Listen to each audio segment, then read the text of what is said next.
500 years ago, he washed ashore the sole survivor of a shipwreck. And upon the skull of the man who killed his dad, he said, "I'm mad, I must eradicate piracy, injustice and cruelty, and all my sons." G'day everyone, welcome to Expand the Phantom podcast. Our website is chroniclechamber.com and you can subscribe to our podcasts via YouTube or through your favourite podcast apps. This is episode 223 of our June 2022 Comics and News podcast. We are the Chronicle Chamber team. Tonight I am Dan Fraser and, well, I usually am, but I'm also joined by Jermayn Parker. How are you, Jim? I'm good, mate. I'm glad you know who you are tonight. I usually do. Looking forward to tonight. Really looking forward to discussing some of the Frew comics and then the daily story as well. So I'm looking forward to that. Let's get cracking so we can hurry up and discuss that. Yeah, because there's a bit of news as well, and not so many Frew comics, but we wanted to, as you say, move into them because there's the less things we have to discuss, the more time we've got to discuss them. So anyway, so we'll start immediately with Flame, the Flame special. This is Frew 1920. Which came out earlier this month, and Jermayn's got that one there. So if you are, of course, watching us on the YouTube channel, you'll be able to see us as we work through the comic. Flame is a 60-page special with a recolored presentation or a full color presentation of the original work from what year was it? 1980. The story from George Bessis and Norman Worker as it appeared in Fantomen. And then that's followed up with a backup story, which is a sequel-y type arrangement by Frew, the Frew team, Andrew Constant and Wendell Cavalcanti, the Brazilian artist. So that's the comic we want to talk about. It's in full color and on the quality paper. Germ, I've described the comic in detail. What were your impressions as you read it? As I said to Dudley at Supernova, you can never go back to the old paper. You're not allowed to go back to the old paper. This comic with the full color and even with a black and white story printed in the 1980s is amazing. It is well worth the $9 it will cost most people who go to the newsagent. But just the thicker paper looks color prints better on the thicker paper, should I say. I remember when we first discussed the color paper, we said, I wonder what it will look like in color. I'm not disappointed. Are you disappointed? No, I'm not. And I've unpinned your Germ because, we're now just chatting about it. But no, I'm not, mate. The paper quality has absolutely enhanced the colour, and it has given me pause for thought about colour. The $9 price tag is not nothing. And I know you said from newsagents, but if that was the cost of and I know it's a 60 pages, so it's not going to be $9, but we might be we'll certainly be looking at over $5, I would have thought, for your regular, if it was always in colour, if it was always the 36 pages on that regular or on this nicer paper. And that's going to cost subscribers as well. So it's a cost wherever but is it worth it? Gee, this is a really nice comic for $9. It is. Look, let's be honest, a US comic is about that price, and you're looking at about half the pages. So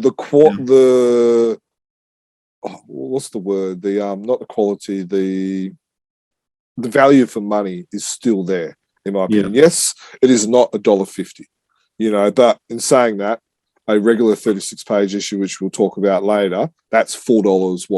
$4.20, so that's $4.50, almost $5. Just in black and white as it is. Black and white. So, yes, we're not talking about, comics are not $1.50 anymore. That's what, 30 years ago? Yeah. That's 3 decades, a lifetime ago, a generation ago. I know that's going to make you feel old, Dan, but no, but the good thing is that most of those you can still pick up for $1.50 off eBay. Yes, so you're right. have at it, fill up your collection, because there's some great comics back there, and it's certainly what made me a fan. And I think you was probably $1.75 by the time you became it was still $1.50. Was it? There you go. Yeah. So that's what makes us in the same area. You're just as old as me. But look, the story is great. This is what I was going to say. Like, part of the reason why it is such a successful comic, the colors and the printing is, and the paper is fantastic, but the story, both stories are sensational, I thought. Yeah, agree. The Flame is one of my. Look, I won't say it's the top 5 or the top 10, but it's probably. It will easily be one of the better stories Tim Fantomen have ever created. So maybe top 50 at the top of my head. It's a good historical story. It tells a story about the Phantom's wife. She's got spunk. She's got character in it. And, you can tell why. Oh, I can't remember. It was the Night Phantom. It's the Night Phantom, isn't it? Yeah, I think that's right. Head. You can tell why the Night Phantom falls in love with her and marries her. That's a great story. And then what Andrew Constant and Wendell have done, in talking to them, what they've told me is this is actually their way home after the first story. So it's like they have the story and then they're on their way home to Bengala. Yeah. Now, if I had to be picky, I would say that I would prefer the Phantom in costume. Yes. And, look, I think it's, it's kind of cool to see the Flame in the Phantom costume and stuff like that. But I would prefer the Phantom in costume. But that's me being totally picky. No, I understand your point, because the Phantom himself is not ever in costume in this story. He's always sort of in this half. He's got his mask, but he's in his civvies. There's no doubt in the time of the Ninth Phantom, people knew that Kit Walker was the Phantom because he's one and the same as he walks around there. Yeah, and if you just look on this screen, if you're looking on what I am now, I think it's page 45 when who is it? The Phantom is walking to go home and he's on the ship. He is actually in full costume. Yeah. So it's not like his costume was destroyed and that's why he's in civvies. He was in costume at the end of that story, and for it, and I understand why he would maybe not walk around in costume, but then why is Flame walking around in costume? The answer to that is one and the same, I suspect. There's only one costume. He doesn't have a spare in his backup bag. So she's actually remodeled him and tailored his costume to her. So he doesn't have one available to him now because she's wearing it. That's my theory. Yeah, I don't know. But yeah, look, there's a minor gripe. Andrew's done a great job with this. This is the type of stories that Andrew does a really good job with. I personally was let down with his Frankenstein story. But this story, I'm not. And I'm like, that's the Andrew that I am used to expecting. Top quality, has added to the Phantom lore and has added to a beloved story. And this Flame story is a love story, not only in Australia, but also overseas in Fantomen and all that. It was so popular that they actually released it as a standalone issue. Yeah, right. And it's been published probably a half a dozen times around the world and stuff like that. So, there's no doubt that this is going to be a very popular story, or a story with a lot of interest in it at the very least when it does splash down in Tim Fantomen, because it will. It's only a matter of time. There is a flow of stories that way, and this will definitely make it as well. I agree with it. And I'd go so far as to say that this might be one of my, if not my favourite Andrew Constant story. I think this is probably the best Phantom story of his that I've read. I really, really enjoyed it. I understand your comment about the costuming, but it was forgivable, very, very forgivable, I thought. It was. Look, whenever I do reviews, whenever I try and pick on one thing that I would like to see improved. Yeah. And, look, that's a fairly minor thing. Yeah. Well, what I wanted to ask you though is, what does this do to the story or the mystique behind the female Phantom? Because we're very famously, Julie is the female Phantom, and Heloise to a lesser extent. Flame has never, in my experience, and I know you walk in more international circles than I do, Jerm, but Flame has never been considered one of the female Phantoms, but she very much makes her case in this story, and in fact looks quite a lot like the Boss Fight Studios Julie figure with the flowing red hair. Yeah. Look, when Diana's dressed up as the Phantom before, Julie has. I think for the Phantom to become a multi-generational across both male and female, we do need to see more of this. As you can tell in the first story, she was inspiring and uprising, helping out people, which is very Phantom-like, fighting piracy, fighting cruelty. She's like, this is someone who they look up to. I'm going to do this, and then she realizes who the Phantom is, falls in love, typical romance and stuff like that. But look, I have no problem with her dressing up as the Phantom. Julia Adams was another one who we've seen in newspaper stories. I believe was the fifth Phantom's wife. But no, she wasn't dressed as the Phantom. No, that's what I'm referring to, though, because the female Phantom that we see, like in the Jeff Weigel Generations poster, Julie is in there as a female Phantom. She's the only one. Yeah. There's a door. Well, I was going to say there's been a window cracked open. There's been a door flung open to have the ninth Phantom, also to have, maybe this is the origin of the Phantom takes many forms, old Jungle saying, when suddenly these two, so anyway, I just think that Andrew maybe has tapped a real river here that could completely not change, but certainly add to the idea of another line of Phantoms or a generation that was, lots of people in the family. Well, I would like to see, also Alex Tripp in the Generations folio set that Frew have just released on their website, which we've got a review, which will be out probably by this time this comes out. That's also featuring the Night Phantom and Flame. I would like to see, in an ideal world, money not an issue, that type of stuff. I would love to be able to see a female artist or a female writer, one of the two, or even both. So, top of my head, a Julie Dietrich, a Lauren Marshall, teaming up and doing, whether it's Julie, whether it's the Flame, whether it's Heloise, but doing a actual proper female Phantom miniseries. Whether it's, 4 or 5 2-3 page stories that are just fluttered throughout as backup stories, and there could be 10 of them, in the next 2-3 years, and then when they're all created, they get collected as a graphic novel or a trade paperback and stuff like that.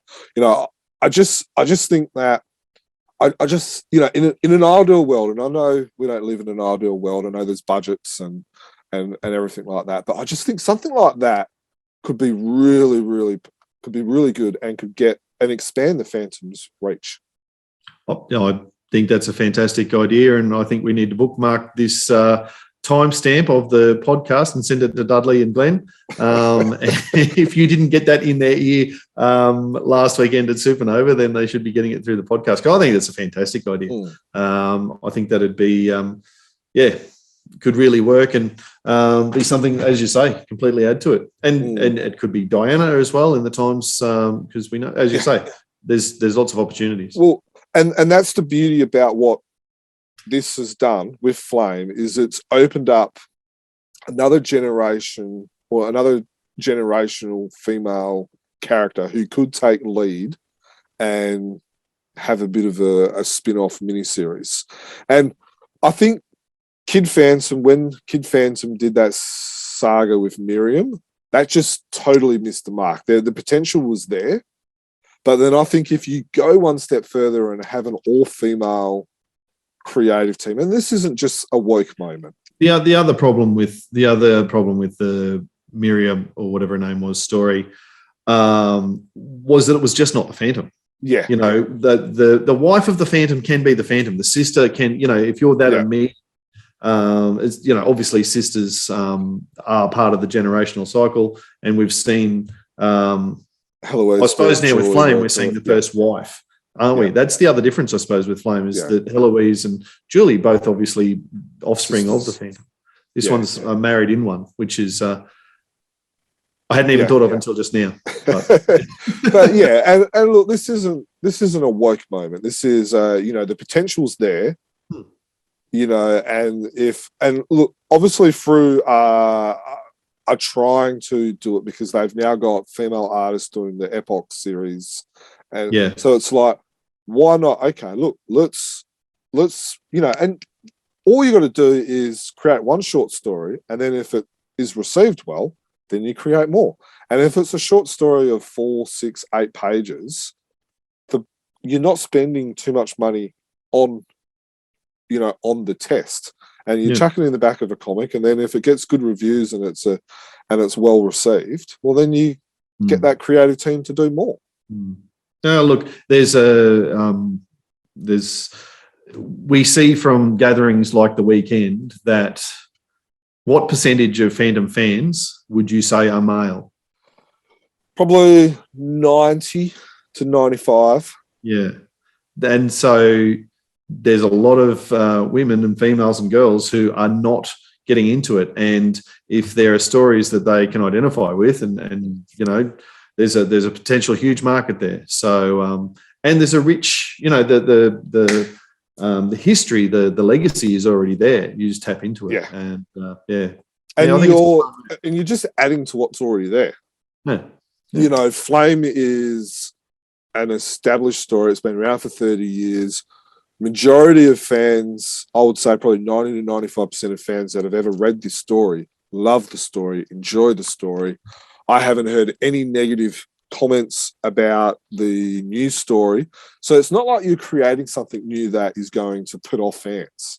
You're just adding, you're just building upon what's already been created. All right. It's already been established. I am mindful of the time, and I think this is actually a really good segue as well, because, I think that's a fantastic idea, Jeremy. As I said, get onto it, Dudley, get onto it, Frew. If we come back to this issue of the comic, you're happy if I move on, Jerm? Yeah, I just want to say quickly the cover. Of course. Look, in my opinion, the back is better than the front. The cover just feels a little bit empty or half finished. And I really like what Clayton does. I remember his Christmas cover a couple of years ago. It was top quality. Really like what he's done. But I just feel that this cover's a little bit empty, which is a little bit of a pity because normally I like his work, but this is probably, in my opinion, it's probably his weakest of the covers that he's done. Yeah, and look, I can't argue with you too much there. It's I think what it says though is that we've come to have such a high standard for Frew covers as well. Like if we go back 6-7 years and this had suddenly appeared, we would have been in absolute raptures. But the work, you know, you see the detail, and we're about to talk about it. That's another nice segue. I'm not going to use it, but if you want to look at the detail on the cover of Grange Wallace's issue, which follows, it's chalk and cheese. And, you know, it's a pity that the cover probably didn't match the contents of this particular issue. Anyway, the segue I was actually talking about was to throw to. I said to you before the podcast, Jim, I'd have a chat with my son Gus, my 13-year-old son. He came to join me at the Leafoot Memorial Goddess dinner last week, and he appeared on last week's podcast. And he's got a bit fired up actually because he got some nice compliments, and some people spoke to him at the dinner about having heard his work on the podcast and that sort of thing before. I think he got more nice comments about his work than what you did. So I think it's just 100%. A little bit jealous. No, so he's just gone, oh, I haven't actually done it for a while. I want to get involved again. So he's going to have a read of this issue in the morning. I'm going to send you the clip of him having a 5 or 10 minute review. Righto, so as promised, I'm here with Gus now to have a look at the Flame special. How are you, buddy? Good. Excellent. And you've had a bit of a read of this comic book this afternoon? Yeah. So we've already talked about it on the podcast. So just to touch on a few other things we talked about, what do you think of the cover? I think the cover is really good. It especially like trying to be careful. When you take it out, it demonstrates both of the stories that are in there, but also how both of the stories are connected. Like, yeah. With the Flame and the girl with the red hair. Yeah, and just them coming back from there. Yeah. Okay, cool. All right. It looks really interesting. Yeah, cover looks really interesting. Did you look at the cover much, or do you just dive out straight into the story? No, I check on most books to see if it's got one of the double page ones, which I like. Yeah. It tells a big thing about the story. So if the front and the rear cover both sort of work together as one big story. Yeah. Cool. Yeah. All right, well, let's have a look at the inside of the book. So we had to talk about the fact that this is a colour comic rather than most Phantoms are. But it was funny because when I mentioned that after you read it, you didn't realise, hey? Yeah, one. If it's a really good story, I don't even realise that there's colour until I finished.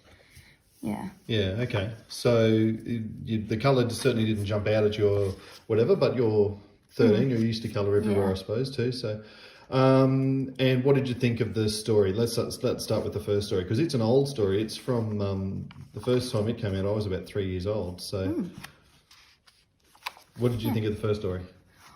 I thought it was really interesting about the Phantom and his wife. Yeah. It was a really good origin story for the Ninth Phantom, I think. Yep. Yeah. And also, I like how the Phantom commands a crew. Yeah. Like, he just shows them he's the Phantom and they accept him as their captain. Yeah. Yeah, it's really awesome. Sort of says something about what a strong leader he is. Yeah. Yep. And did you like the type of the pictures, the artwork? Oh, yeah, they're very detailed. And you can, if the words weren't there, I reckon you could still tell a fair deal. Yep. And what about the story? Like, you read Harry Potter and that sort of thing, so this sort of story's not too complicated for you? No. Yeah. You're able to keep up? Yeah. Yeah. Cool. And did you get a surprise when the Phantom was also on the gallows, as well as being, I think it might be the next page.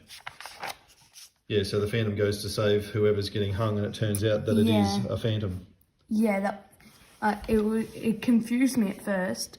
I knew someone was going to be pretending to be the Phantom. Yeah. But I thought it would be another man. Right, so it did surprise you when it turned out to be a girl? Yeah. And he only finds out that after a few pages, hey? There you go. Yeah. So that's the first story? Mm-hmm.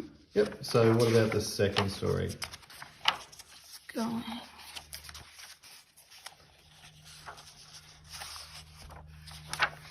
Where is it? Oh, we weren't as far through as we thought. There you go. Welcome aboard. Yeah. So I think it was the first adventure since they both got on board. Mm-hmm. Yeah. And for a short story, it's very entertaining. What makes you say that? Oh, just fast-paced. Very fast-paced, and he's obviously the hero when you look at him. Yeah. Jermayn thought it was weird that the Phantom wasn't in costume. Did you agree with that? Not weird. I thought it was actually a bit more entertaining because he knew it was the Phantom just from the mask. Yeah. Yeah, and that just shows how much the mask is to everyone. Like, Yep. yeah. Cool. All right, and when you came down to record this bit, the first thing you said was, well, can I grab the flame toy that you just got in the cupboard too? So do you want to show us that? Yeah, got this one with the... So what made you think of this character, this figure, when you read the story? I mean, beside the obvious. Yeah. Well, you can put the obvious right there, isn't it? Well, there. Yep. Yep. So what we're doing is we're showing the Boss Fight Studios figure right next to page 49 of the Flame issue, and you can tell it's the same character, just a different colour costume at this stage.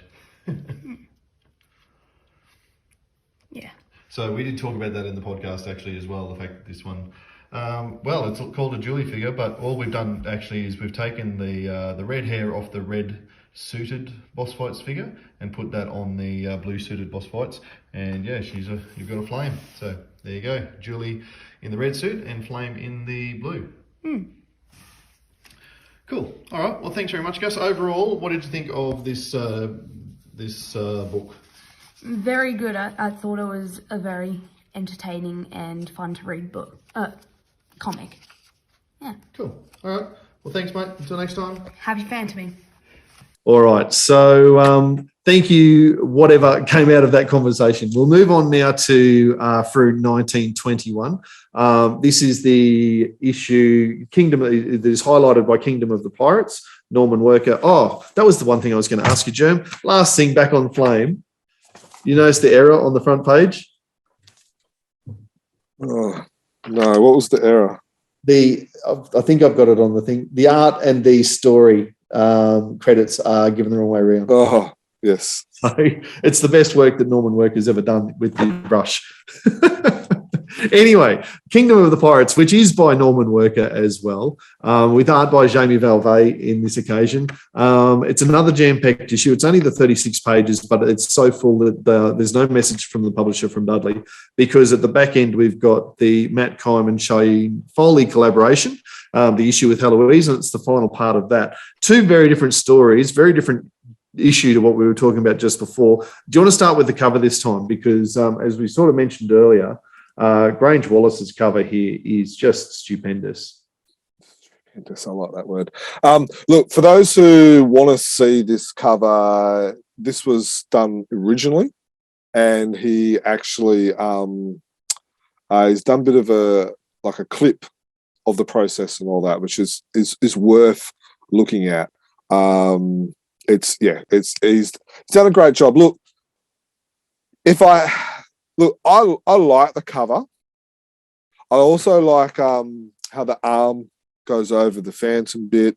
You know, I've talked in the past about how it kind of gives that 3D look. It feels like the Phantom's swinging out of the cover and stuff like that. My only criticism is I think the cover works better as the drawing of what he showed me than what it does actually for the cover. And I'm not sure if that kind of makes sense, but... You're saying the original art, the line work? Yeah, it's just like it looks better with what I saw.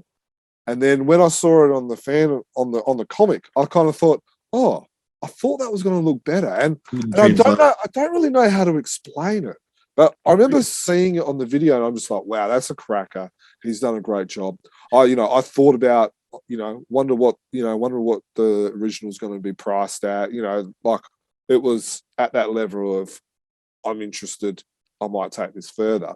But then when I saw it on the cover, on the comic, it didn't give me that satisfaction as when I saw the landscape. And I'm not sure whether it's because I saw this instead of seeing, the double page spread, or whether it didn't give me the same impact because I had already seen it.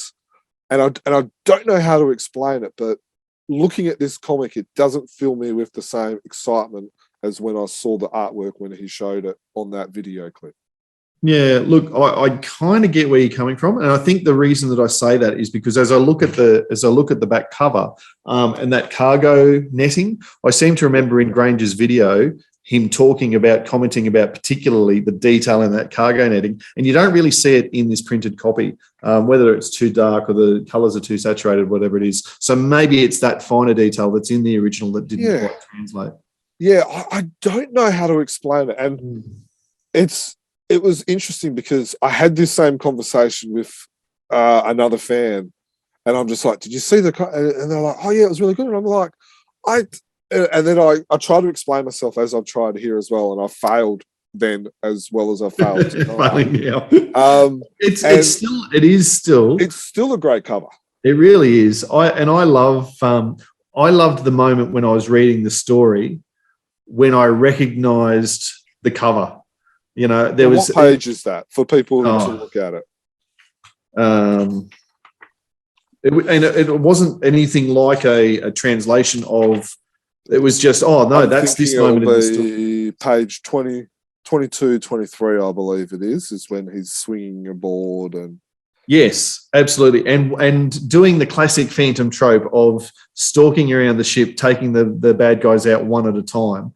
And then as that's happening, that's when I had the moment to go, this is the front cover, and this is the big picture of all of these roughnecks, all of these pirates knocked down all over the place. So yeah, and then on page 22, you've got the guys looking around, going, oh look, there's such and such as is knocked out. There's another guy knocked out, and stuff. And I think that's one thing that I like about what Granger's done is it's not a copy from a panel. He's used that part of the story, and then he's almost given us another angle of that action. 100%. Yeah. He's taken it out, taken us up with the drone, so to speak. And it's a pity that the second pirate coming out the door is hidden under the Kingdom of the Pirates issue with Eloise title over here, because there is that second character coming out the door, and he's hidden by that font, that text, which is a pity. I think that I thought it before. That it gave me a moment of wonder as I read the comic to go. And then I had to go back to the cover to go, oh, wow. And it gave me a new appreciation for it. And I'm also going to give a shout out to the skull in the clouds on the horizon there. I think that's really cleverly done. Very subtle and very effective. Yeah. Yeah. I think if you didn't know it was there, you wouldn't see it for a while. Yeah. I remember seeing that in the video and just like, oh, I like that. Yeah. So what did you think of the story, the Kingdom of the Pirates story?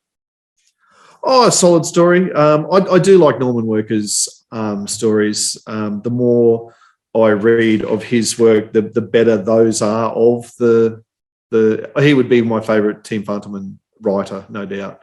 Yeah. So no, I do like his stories, and it's a good classic example of his genre, I suppose. So one thing, I'm not sure if anyone picked up on it. I got a little bit confused, but the bad guy dresses up as a scarecrow. Yeah, and he's called Black Gull. But the connection isn't. His ship is called the Black Gull. Yeah, and that's what confused me. Yeah, exactly. Is there was a pirate called Black Gull who dressed up as a scarecrow, who was in the 12th and the 13th Phantom's life. Yep. And whether this is the 14th Phantom. So I'm reading it and I'm seeing Black Gull, Scarecrow, and I'm like, oh, this is the origin. And I'm going, it's so close to that, isn't it? Fit. Yeah. And I actually had this conversation with Dudley, and I'm like, have we made a mistake here? Have we mixed it all up and all that? And then you read it later on, it's like, no, okay, this is the ship is Black Gull. Yeah. It's a different. So I feel like it's a swing and a miss for Norman in terms of matching it up with those other stories. And I can tell you off the top of my head, that's Frew issue 565, has got the original of, is it 765? Now I've embarrassed myself. But it's the first, one of the first Fantomen stories published by Frew. And I just... That's the one you're talking about. Yeah. And then there's the sequel, which was done by Dick Goriando, where it was about a year later when it was the daughter of Black Gull And Frew published that not so Scarecrow. long ago, that one. Yeah, it was by Dick Goriander, so it would have been probably a good decade or two ago. Maybe early I thought I'd seen a 2000s. reprint of that one recently. Maybe I just reread that comic recently. So no, it feels like he was trying to write with those characters, but couldn't quite remember who they were or how the words were used. So in that sense, it was it would have been more exciting if it had matched up with the others. Yeah, I tend to agree. What did you think about like and I don't think this is an issue, but I'm wondering if there's anyone who thinks an issue where the Phantom demonstrates the snuff box and stuff like that. I think I didn't have a worry with that. I think the Phantom still has to be a product of his time, and he needs to be a progressive and modern product of his time. But he doesn't actually take the snuff. It must be said. No, exactly right. He demonstrates it, but he's not. I just wonder. I wonder if anyone's going to get upset about that. But look, I enjoy the story. I like this panel here of Garand sleeping on the skull on the skull throne. It's just something a little bit fun. It's a good story. Completely out of context. There's no reason for it. It's just something else that's going on in the skull cave. I like that. Yeah, look, look, it's a great story. I enjoyed it. Well, probably not a great story. It's a good story. Yeah. And I'm glad we've read it. Like, like sometimes when you get these hidden gems that are reprinted, 2, 3, 4 decades afterwards, you kind of look at it and go, yeah, I understand why we never got that one. But with this one, it's like, I'm glad I got to read that. Yeah, absolutely, and it does take me. It's a nostalgic feeling because those were some of the first Team Fantomen stories I read as they came out in Frew, and as I said, Norman Worker and Jamie Valvey. He's one of my favourite, artists from that neck of the woods as well. So it was a real nostalgic feeling, but something still new. So yeah, I enjoyed it. Would have been there's no reason why that shouldn't have come out at the time, other than perhaps the confusion about which one was Scarecrow and which is the Black Cull.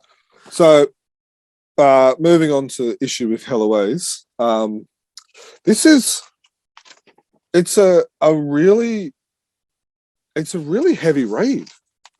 Like the first couple of issues were, I won't say light and fun because they weren't light and fun, but they were lighter than this third part, which is it's a really heavy read. What are your thoughts on it? I agree, but I want to qualify that I agree in a really positive sense. And you may have been using heavy in a really positive way, but I just wanted to clarify that that's how I would mean it. Absolutely, because it deals with mature themes. There's obviously a discussion of suicide and someone gets talked down off a ledge. There's extreme violence and gunfire and deliberate attempts to kill, and you see that. A near drowning, and then all of the emotional stuff at the end. And they, at the end, which is just, really touching. And Matt and Shane squeezed that into 10 pages? Yeah. It's incredible. They do. And like, there's some beautiful panels like that top one there of the Phantom and Heloise. Yeah. It's a very beautiful. And then Shane Foley gets the Steggy back in there as well. He gets Steggy back in there, and that's the second time he's able to draw him in 3 parts. I should have. I hadn't read this before the weekend. Obviously, I would have loved to ask Matt if he had written Steggy in, or if Shane has just gone. What would look good here? Yeah, I'm getting Steggy back in there. Can I tell you though that panel at the bottom of page 35 with Steggy in it, I loved it. I absolutely loved it. It's such a great way to... I reckon for the art collectors out there, you got to go that last page. Someone has to, half tempted myself to contact Shane and see if that last page is available for purchase, because that's a beautiful panel. There's not the action, there's not, but there's the the storytelling done by pictures, Yeah. Shane has done a great job, and there'll be, because there won't be the speech bubbles. There's Diana in there, there's Heloise, there's a Phantom in every panel. That is a cracker page. And yeah. You've talked me into it. I'm going to contact Shane before the end of the podcast. Before someone else listens to it. And, Exactly. I know we don't have parts 1 and 2 in front of us, but we've talked about that in the past podcast. What's your thoughts now on the story as a whole? Story as a whole, it's a real coming of age for Heloise. And I know we've seen Heloise come to age in the daily stories, but it fits very well with that, as it could have happened on either side. So while it's not connected or a part or a prequel or a sequel of what we've seen in the daily stories, you could see that in the lead up of Heloise becoming the Phantom, or a effective human being in society, that those two stories, what's happened in the daily stories, what's happened in here written by Matt, go together very well. And it's like, this is the reason why Heloise, who she is, there's this story and there's that story, and they go together quite nicely. It's I agree. I really enjoy it as that coming of age story of Heloise, and it fits nicely with my mental image of that character, as Tony DePaul laid out in the Reckoning with the Nomad. Reckoning with the Nomad story from 3 or 4 years ago. I think that's an effective character. My question to you was going to be, you just commented before about getting an all-female team to write about a female Phantom. We've got an all-male team here writing Heloise's story. It's called The Issue with Heloise. And it is her coming-of-age story. I don't know if either you or I are in a great position to comment about that, but what's your thoughts on it being an all-male team? Do you think that an all-female team would have handled that different story differently? No. Look, on the back of saying what I said before, I think this was done very well by an all-male team. And this isn't having to go that males can't create a good story about a lead female role. I just think that, that would go quite well, and it would attract more female readers and stuff like that. You know what I think is important in this story is that Matt and Shane are lifelong Phantom fans who know the character in and out. And so they don't need to be female to know who Heloise is. And what I like about this is, and in talking to both Shane and Matt, they like what's happening in the daily stories where, the twins are mature and not these spoilt little brats which we've seen for the last 20 years. Yeah. And so they've said, no, I'm not having the spoilt brat type stuff. We're having, these are people that have been trained from the age of, of birth to become the next Phantom. Brat behavior should not be happening. And that's not even close to that in this. It's a genuine adventure story with Heloise as the hero. And with warts and all, she's not a perfect hero, and she's on a journey, and we see that so eloquently in those last 2 pages, as you've said. I think I really, really enjoyed that story. I'd actually like to see it. Because it won't come out anytime soon as a single issue, but I think it deserves to be those 3.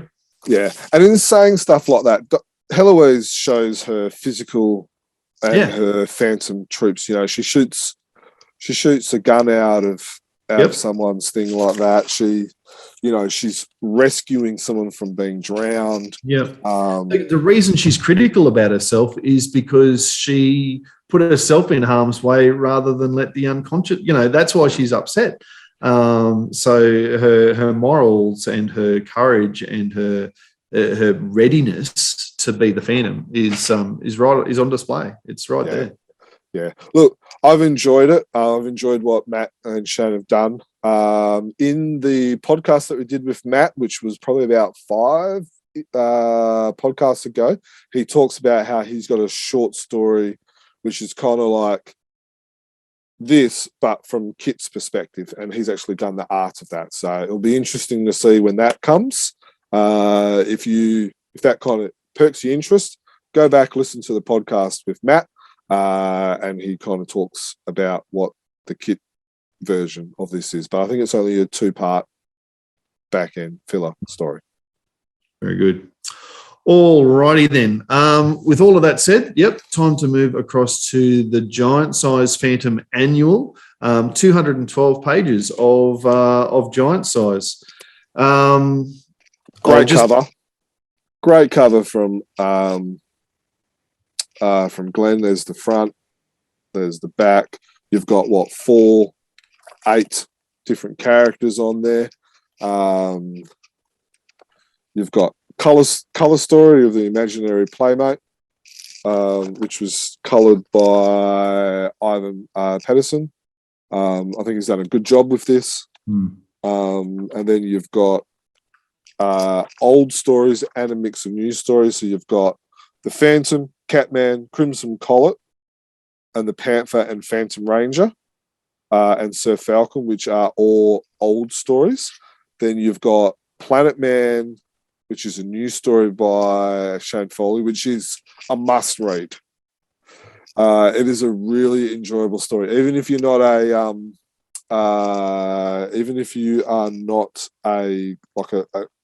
Planetman reader or fan. The Phantom is shown in it, and there's just a very hilarious moment towards the end when Shane Foley tries to solve every male's problem. So look, it's worth reading that. And then you've got old story, the Phantom Commando and the Shadow, and then you've got the new story, the Raven, which is also in colour by Andrew Constant and Jason Paulos. I'll just quickly comment, Jason Paulos's art matches this story very, very well. It's dark, it's moody. I really like that panel there of the girl crying, and you can see a smeared makeup on page 196. There's this big 1-page thing here. Look, it does a good job. Have you read much of this? I must admit that I have not. I've flicked through it a couple of times, but I've been intrigued by it. And, the funny thing is, a couple of times I've caught myself looking at art from the old stories going, oh, is that a new... No, it's not. I guess are we looking at better quality printing paper for these as well? We are. Yeah. And so the old art actually looks better on this paper than it did on the past. So yeah. But that said, no, I 100% agree with what you say about the Raven story. And I do, as I flick through it again in a bit more detail now, I really do look forward to going back and reading that. I will let slip. I know most of what's said at the dinner stays at the dinner, but I was speaking to Andrew Constant, and he did talk about how much he enjoyed the Raven character, and how the fun that he was having and the joy that he got from writing that character. He really enjoys it, and so if someone enjoys writing, it's usually enjoyable to read.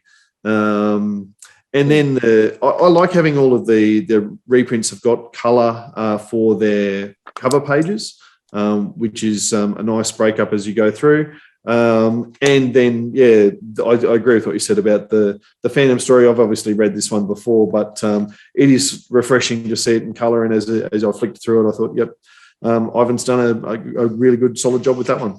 Yeah, and here's the interior colour versions of the cover that you were talking about. You're right, and the colours look great.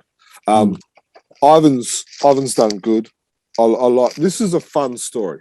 It's the type of story that fits well in a giant size issue. It's fun. You don't really take it serious, and the fact that it's in colour just kind of makes it pop a little bit and makes it even more enjoyable, dare I say. What did you, just to duck back to the cover, what did you think of Glenn having the Phantom in virtually his grayscale, his black and white, his grayscale? It's not just a grey Phantom, it's The faces. yeah. It stands out against the colour of every other character that he's put on there. I wonder if Glenn is making his own little commentary there about grey Phantoms and black and white versus colour. Well, all of the other guys are colour coordinated. So you've got your red scale and orange scale and whatever. But yeah. So you're right, and then you've got that as well. So now, I'm not sure if I'm allowed to say this, but I have seen a cover from Glenn Lumsden, and he's not in grey. So that makes, I know. Sorry, that doesn't. What are you saying? I've seen a new cover from Glenn Lumsden that's to come out in the next year or two or whenever it gets. Yeah. And his Phantom is not in grey. That's what I thought you said. That doesn't make any sense. I know. That was like, I was showing it and I'm going, he's not in grey. He's not in grey. You know, what's going on? You know, Glenn Lumsden's Phantoms are always in grey. That's what he's iconic and he's known for. So, it just kind of, it threw me. I'm thinking, no, that can't be him. Look, it's a $20 comic, right? It's not a cheap comic. It's probably something that not every fan would buy, but there's going to be a lot of Australian fans, Australian comic fans who will look at this and go, wow, $20, I get 10 stories. That's $2 a story. It's got a great cover. It's money well spent. And I think Frew have done a good job with that. I do too, and I really hope that they achieve they're really starting to establish. I would think you're starting to establish a following for some of these other characters. Yes. And that would be really exciting. You know, I don't know you'd ever get to a point where you could release a Raven or a Planetman or whatever standalone comic, whether that'd ever be successful. But I mean, clearly these are selling enough for them to keep doing it. We've seen with Frew that if something's not profitable, they'll stop selling it because they're not a charity. No. So these are clearly holding their own end. And so that's exciting for, people reading these other stories. Yeah. Cool. Exactly. All right. Well, that pretty well covers everything that has come out of Frew since last time we did Comics and News. We're now going to go around the world, and I figure we just go bang, bang. We're not going to come back in between these, are we, Jerm? No. So we'll go around the world. We're going to hear from Sweden. Mikael Lyck is going to take us through the latest Fantomen stories. We're going to go to India with is it Ankit? Who's reviewing Regal for us? I'm reviewing the Regal one actually because one of the reasons is because Ankit was so heavily involved. We thought it would be better if it was a independent review rather than something that he had such a lot of. Fair enough. We wouldn't have sat down and reviewed the Bushfire book. Exactly. Fair call. All right. So we'll hear from our resident Indian, Jerm, as he goes through the latest Indian publication. Welcome back to another Fantomen review with me, Mikael. And this time it is issue 12 of 2020 with this cool cover. Would it be the cover of the year? I heard at least one in Egmont thinks so. And it is nice and clean, made by Henrik Sahlström. Then we have editorial page with the editorial team of Fantomen, and if you have broken comic books, you can call them and get new ones if you're a subscriber, that is. The main story, Coast of Chains, maybe the English translations would be Kedjornas kust. It is Daniel Carlsson's latest story with art by Anthony Spey. I think this is Daniel's third story. It takes place during the 13th Phantom's time and reuses Ben Oakes from the earlier Team Fantomen stories. He's now the colonel of the Jungle Patrol and wants to rid the country of slavery. Interestingly, the Neglami tribe has an appearance here, and there's more in the story, and are quite friendly. But maybe some of the events in this story is the starting point of the change of the trajectory of this tribe. So that is the reason they are so bloodthirsty when we see them in the Singh Brotherhood. Maybe. After that, we have a daily story, The Connoisseurs, by Claes Remerti and George Olsen and Keith Williams. In my opinion, one of the better stories made in the aftermath of Falk's death. A rich guy pays to get endangered animals to his private island, where his rich friend hunt them. When the Phantom gets caught, he's the new prey, but little did they know how resourceful the Phantom can be. And upcoming in the next issue, it is Andreas Eriksson and Ivan Rodriguez story, Femme Fatale, that was first published in Frew, and also Lee Falk's last newspaper story that was finished by his wife Elizabeth, with art by George Olsen and Keith Williams. So, looking forward to that. This time we have a great cover by Henrik Sahlström, and it's a bit different than the usual covers. I really enjoy this a lot, and it's issue 13 of 2022. The main story is by Andreas Eriksson, so the editor, and art by Ivan Rodriguez. Femme Fatale, it has already been in Frew. As the cover, I enjoyed this story a lot. Street smart head character plays Phantom so well, understanding his weakness and use it against him. The issue also includes the last story by Lee Falk that was finished by his wife Elizabeth, with art by George Olsen and Keith Williams. The editorial page also writes a lot of Easter eggs and stuff that's kind of cool regarding the story. Yeah, Terror at the Opera it's called, and we finally get Phantom of the Opera. I think this story is quite strong if you consider the circumstances in which it was written, and yeah, not that much more to say about it. There's also what's happening in next issue. We will see a new story. Phantom is back in Sweden, and it's written by Mikael Sol and art by Kim V. Anderson, who has done some Phantom World earlier. A reprint by King of Chicago, the two-parter story, so it's quite long. So it's a double issue. And Lee Falk, Cy Berry, George Olsen, Eric Dozier story.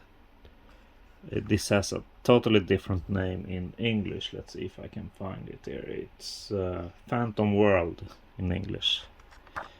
The story about St. Jennis, if you would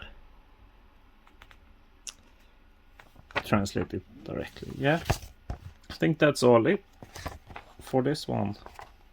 Check it out if you haven't already. I mean, the coloring of this Frew story is amazing, I would say. Yeah. Thank you, and happy Phantoming. Today we are going to be reviewing the Regal trade paperback titled Terror of the Phantom. You can find out more about this in our podcast where we interviewed the publisher and the cover artist who also did a lot of the interior work, Ankit, in episode 219. Now, Ankit, who normally does our reviews for Indian comics, is not doing this purely because he did a lot of this work and we wanted an impartial reviewer. I also have to give a shout out to Callum, where this is his copy, purely because I do not have my copy yet, so a shout out to Callum for that. Okay, let's look at it. Look, front cover, amazing. Love the movie style poster. You've got the good guy, you've got the main antagonist, and then you've got main characters, and then you've also got the Phantom with hero and devil. Now that's an iconic pose. and it's kind of like a must. Now, the style, you've got the explosion. Ankert's done a great job to mimic how Tony DePaul has drawn it, because let's face it, most of the artwork is Tony DePaul. Like that there is very iconic DePaulish, if that's such a word. Love this as a back one. Could have been used as the front cover, but I think he is right in using it as the back cover. Minor quip, and he will get a chuckle out of this, and I'm sorry, Ankert, but where's the chain of patience? Also, the Phantom can have videos and everything, but he still lights the skull throne with that and not using electricity.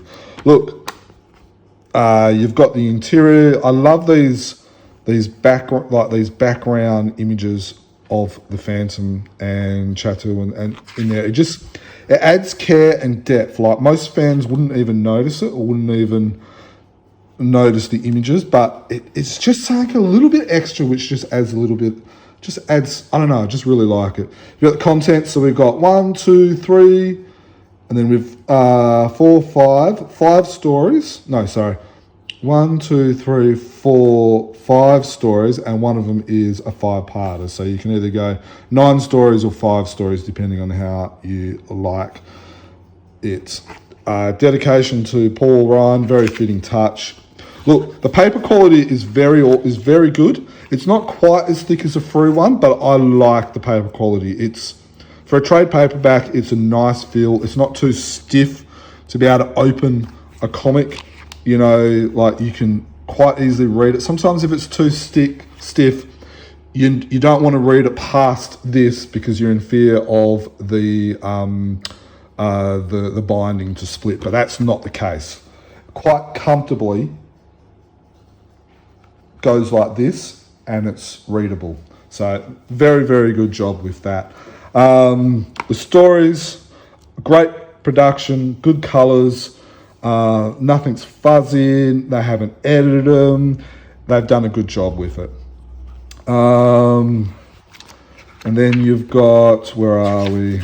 So I'll just go to the end. You've got a nice tribute to Paul Ryan by Duncan the Everywhere Man. This is a nice interview with Tony DePaul. It just gives you a bit of an idea, a bit of a history about what happened.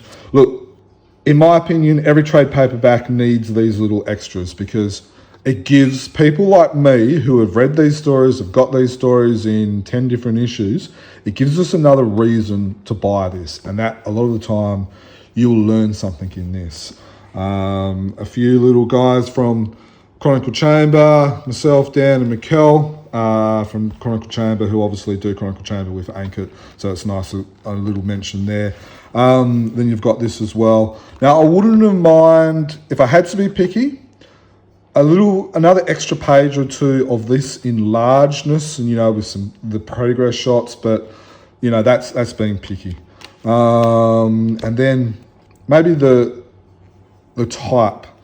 I'm, from my point of view, I never use type with lots of serifs in small writing, but that's a minor gripe. Spine's good. Like I said, it's easy to read. And then if you buy it through Frew have basically sold out of these, so you got to get a Phantom fan to be able to get it for you. There's still some in Regal from India, but you can only buy them through India. They don't ship overseas. I believe Frew are going to try and get a couple more, but I would not wait. I would, if you do not have one of these, contact Frew first, and then when that doesn't happen, go find an Indian friend that will buy one for you. They do come with these collector cards here. So you've got a beautiful little pouch, and then, I'm not sure if you can tell, but it's a coarse type of paper, as you can see with the reflection there. That's from Graham Nolan. That's very nice. Now, I know Ankert is a huge fan, but the Phantom looks very much like a Hans Lindell, in my opinion. That's very Tony DePaulish, and then there's that picture. However, if I had, probably the biggest gripe would be the sizing of these, because let's get a slip, and let's just show you what I mean. They fit, but they fit, in height, but the length doesn't quite match. But that's a very minor gripe. At least they fit, and at least they're not overhanging kind of like that. That would be a major problem if that was the case, but that's not the case. So, look, these are good. Every fan likes little extras, even if you've got to pay for it extra on the Frew website. Look, this is a great book. They've done a great job. There's potential for more collections like this. We've got the Mexican Phantom style. We've got the little Bunga Phantom. You've got probably a Nomad one of these, the Phantom versus the Nomad, which would dovetail really well in this. I would like to see Frew and other publishers. I would like to see at least 2 of these type of trade paperbacks released every year for Phantom fans. If marketed correctly, these would sell very well. Make sure you check out episode 219 for a full interview with Ankit and also the publisher of Prahesh, I think it was from memory. It is a must watch. You will enjoy it. From myself, thank you for watching. If I was to give this I'll give it a 4.5. Just a few little small cosmetic details like the serif, the size of the cards, and a couple of other little small things. Probably not seeing it as a 5, but a 4.5 is a very good review for a book. I look forward to the next one.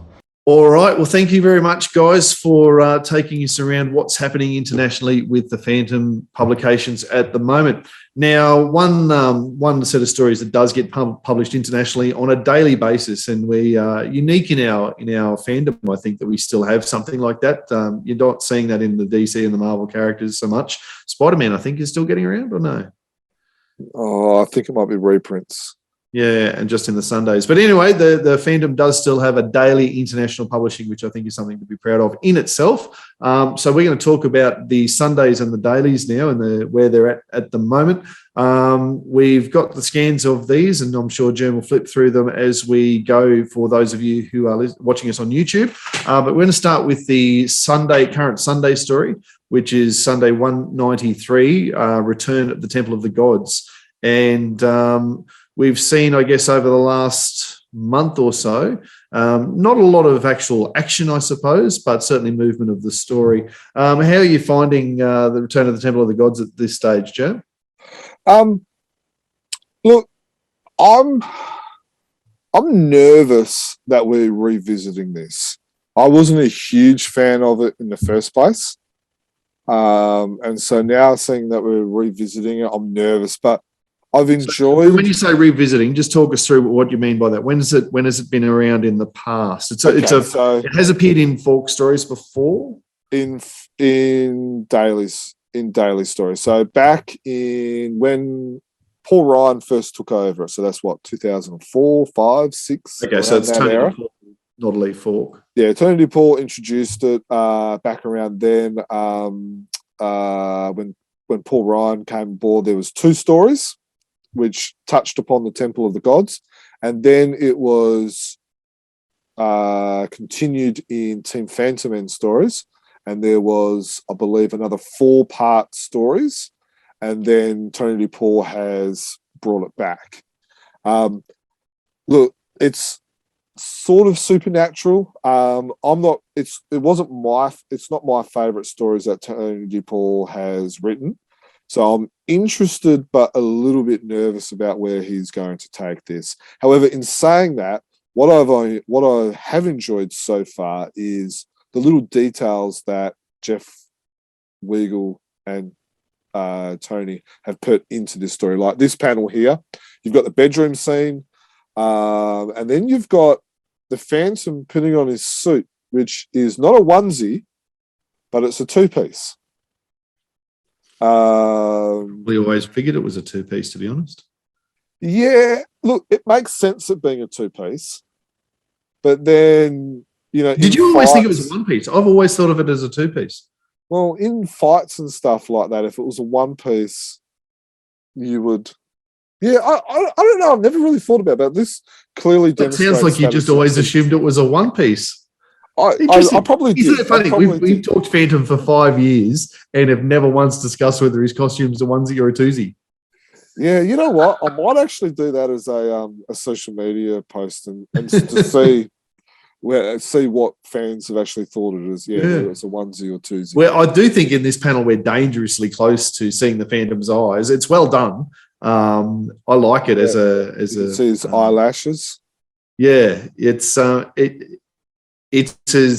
we don't often see the Phantom without his cowl, let alone half turned towards us. So.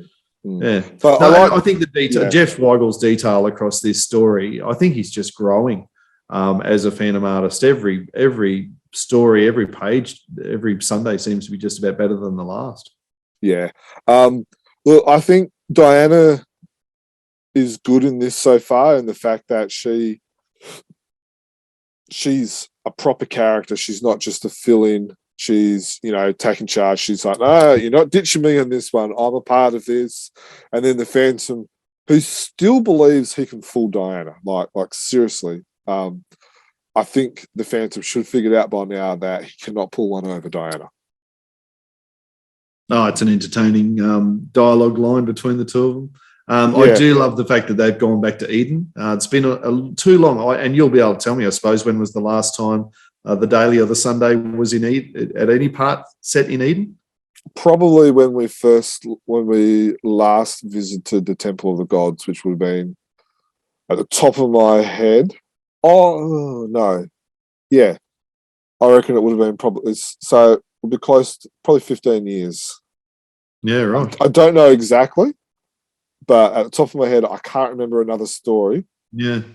It's funny, isn't it? Because there's so many Cy Barry stories that have got Eden as a centerpiece, and you just, we don't go back there very often anymore. And it's great to see the raft come out. It would have been cool to see Phantom swing across on his flying fox, but no, he's poling Diana across, which is fine. Maybe they'll flying fox back out of there. But no, it's so good to see him back on Eden. Yeah, it is. Look, there's only 3 that we've seen since we've last done a comics review, but I just, So far the story hasn't exactly grabbed me, but just the little details as we're setting up this story has probably excited me a fair bit. Like I'm a bit with you when you said what you said at the start about being reserved about the returning to the setting of the Temple of the Gods, because I certainly don't recall those as being favourite stories of mine. And again, you mentioned Supernatural. It's that's not my favourite Phantom story. So we'll see how it goes. Meanwhile, we've got the Daily to entertain us at the moment, and I think we need to go over and spend some time talking about the Daily now, because it is. It's going places at the moment. So we're talking about Daily 261. This is the Phantom's End. Now, I really want to focus just on the storyline to begin with, Jerm. I know there's stuff to talk about here with terms of the artwork and the artist and all this sort of stuff. But we'll discuss that in the news part, I think. Perfect. Let's do that. Let's so put a bookmark in that if you want to hear about the change in artwork in the Daily. Then hang out for the news part of it, because the storyline at the moment, it's really, and you just shared with me before the podcast the last week and caught me up. And that has really brought things into sharp focus. We're actually lucky to be recording the podcast tonight, I think, because it's hinging on a real sliding doors moment. And it's interesting. It'll be fascinating to see what happens next. But we can talk with spoilers, because by the time you've listened to this and we've talked about the dailies, and if not, pause now and go back and check out Comics Kingdom and catch up on your dailies. Or watch it as we discuss it on the podcast. Yeah, correct. Yeah, on YouTube, you are seeing the artwork. So basically, Kit's said goodbye. The Phantom's tried to find him, and is getting, the fact that in Moz's story.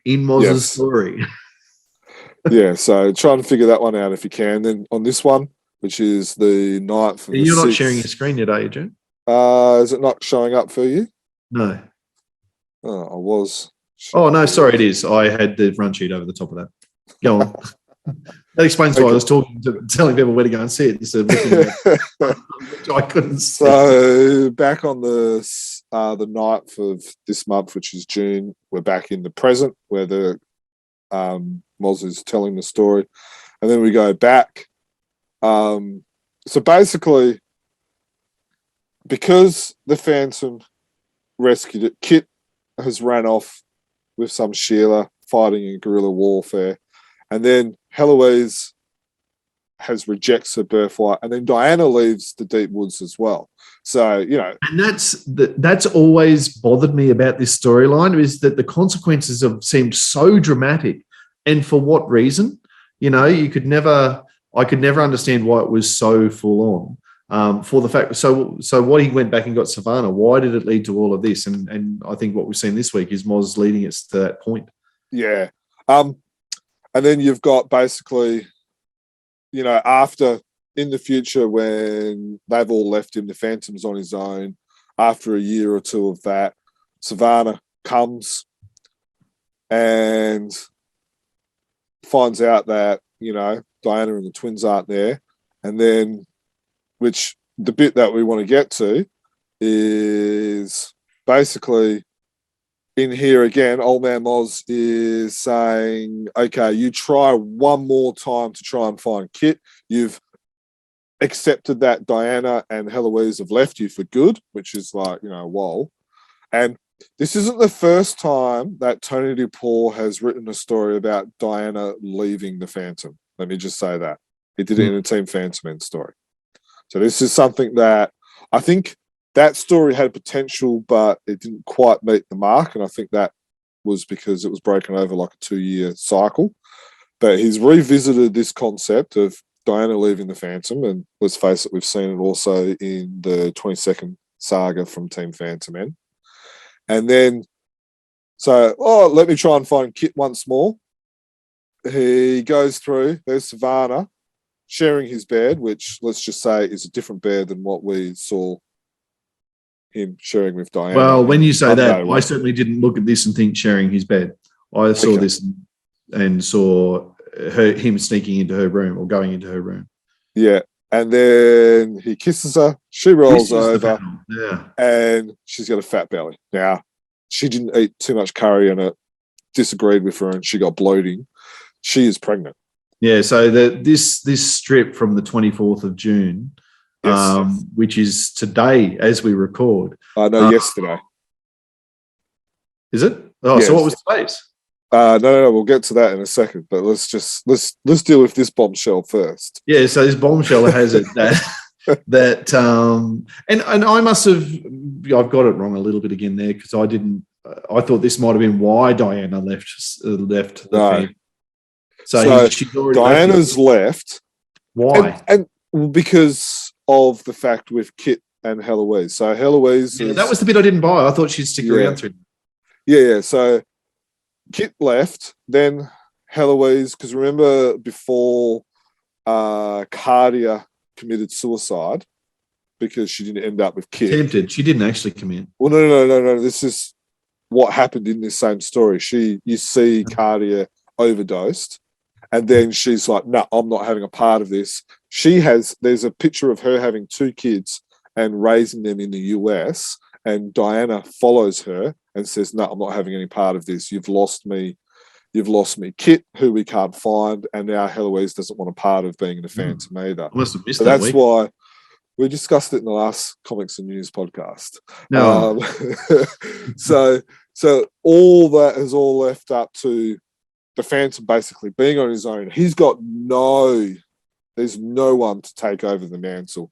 We know the Phantom's getting on. So to be honest, it makes sense that in the oath it says, my sons and their sons, to follow me. If your option 1 and 2 have decided they're not going to have anything to do with the Phantom, you want the Phantom role to continue. What do? You have another child. That's what he's doing. All right. I'll go to the next page. I hear what you're saying. And then on today's panel, which is the other bombshell, Old Man Moz says, you're going to go try and find Kit one last time, and when you leave, you never come back, which is the title where it says The Phantom's End. Okay. So in this imaginary, I really to come, seeing this as a collected book because just so many twists and turns. It's really hard to keep up with as a daily. I need to be clipping it out or cutting and pasting it and reading it as a book. Bombshell 1, the Phantom has a baby after Diana and the kids leave him. And then Bombshell 2, he will actually never get to meet his third child or his fourth child if you want to include Nadia. We do not. She's not in the newspaper. He's not in the newspapers, and is a blight on the Phantom universe. And then these names shall not be mentioned on this podcast again. So it's 2 bombshells in the space of 2 days. Yeah, and again, it's all inside Moz's narrative, so none of it is true or has happened. It will happen if the Phantom goes to rescue. That's what Moz Savannah. So basically, So we've seen this in the past, though. We've had this conversation in the past. Can't the Phantom change that history? Can't change that now that he knows it? Can't he change that direction? Look, and last podcast, I said that the Phantom has to go rescue Savannah. But now I'm like, no, he can't. He cannot rescue Savannah.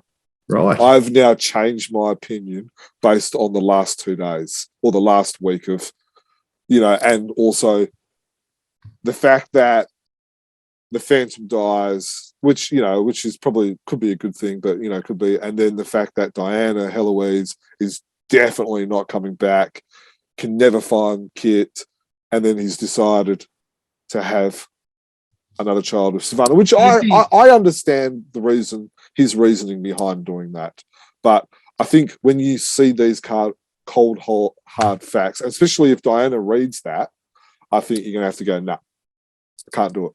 Yeah. Or if Diana reads Moz's Chronicle. Yeah. That's going to be hard to explain. Yeah. Look, there's certainly ways out of it in terms of we know that he can't find Kit, and Heloise and Diana don't want anything to do with him. But if he was suddenly dead or gone, one of those may still return and take up the mantle. Otherwise, we've got a 20-something year gap while Savannah's kid grows up and somehow self-trains to become the Phantom. Yeah. Or maybe Nadia fills in for a little bit. If that happens, mate, I will quit the podcast and burn my Phantom collection. I mean, no, I would be one of those cranky old bastards who says, that's it, I'm done. I'll stop reading now. I'll enjoy all of the back catalogue and I will ignore everything that comes from forward. That's what I would do. So it's interesting that Tony DePaul's doing something similar as what Team Fantomen's doing with the Phantom. 22nd potentially having another child. And the idea of him dying away from home, like that, if the 21st it's just never to return. It's just, I don't know. I don't know. Look.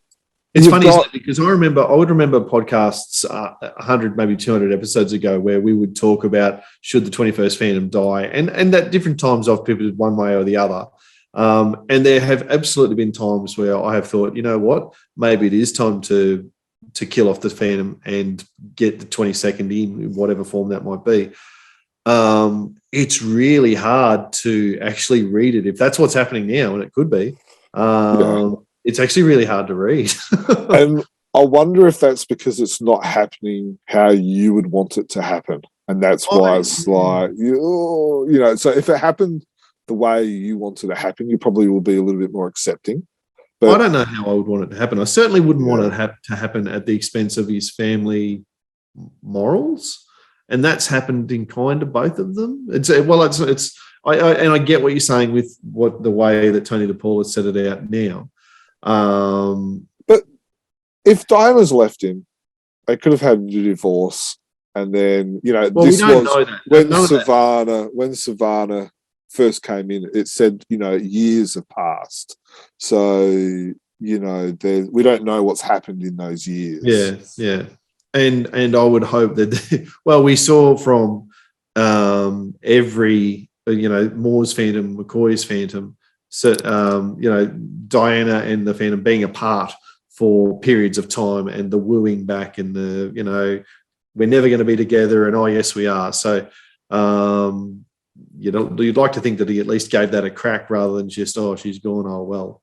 Got to shack up with the nearest person. Yeah, exactly. So you're interpreting a lot, and you might be right on the words years past, but we're only working with the information we've been given, aren't we? So yeah. So would you rescue Savannah if you were the Phantom and you're reading all this, being told all this from Old Man Moz right now? Would you rescue Savannah? Depends a lot on how much you trust Moz as a soothsayer or a seer. Or would you wait a little bit to get to the end of the story and then decide? Well, it's probably worth getting to the end of the story, but I suppose we've sat through it this long, so we might as well. That's exactly right. And you're right. A month ago, I was probably with you, but now I'm certainly, because if that was to happen, you go, well, actually, I can't do that. So, and that's where I am at the moment. I was like, no, you need to rescue Savannah, but it's just kind of like. So now she just needs to rot in grave lines, probably get executed, and you could have. I mean, that's not on you. There's 1,000. There's lots of people dying in prisons, etc., who don't get rescued by the Phantom as well. And just because he doesn't have to rescue that one, he's not any more responsible for her fate than he is any other one. This is how you'd start to, justify it to yourself. I don't know.